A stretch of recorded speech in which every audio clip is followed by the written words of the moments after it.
खबर शामिल करते हैं मंडी बहाउद्दीन से। क्राइम रिपोर्टर राजा जबीर रहमान की रिपोर्ट के मुताबिक deputy commissioner Shahid Imran math का तारीखी कारनामा। Deputy commissioner Shahid Imran math अपनी खसूसी काविश, हिम्मत और जरात से 1013 कनाल 14 मरला ज़मीन का फ्रॉड मंजर आम पर लाए और 101 मुतासरा मालकान को उनका रकबा वापस करवाया। वज़ीर आला पंजाब, चीफ सेक्रेटरी पंजाब और कमिश्नर गुजरांवाला ने खसूसी तौर पर deputy commissioner Shahid Imran math के इस कारनामे को सराहा। अब हुकूमत पंजाब और कमिश्नर गुजरांवाला की खसूसी हदायत पर deputy commissioner Shahid Imran math रुकन ज़मीन फ्रॉड केस के 101 मुतासरा मालकान को इनकी ज़मीन के कागजात की तकसीम के लिए 17 नवंबर 2023 बरोज़ जुम्मात अल मुबारक को परवकार तकरीब का एहतमाम गोल्ड मार्क की गोजरा में कर रहे हैं, जिसमें कमिश्नर गुजरांवाला अपने दस्ते मुबारक से मुतासरा मालकान को उनकी ज़मीन के कागजात तकसीम करेंगे। मज़ीद खबरों के लिए विजिट करें हमारी website TritNews.p।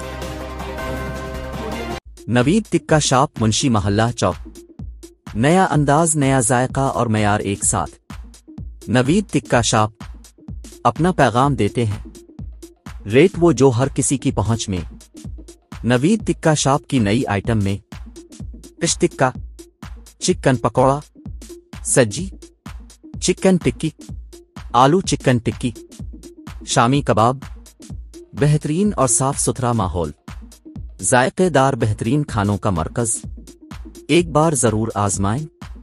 Naveed tikka shop, Munshi मोहल्ला चौक, मंडी बहाउद्दीन।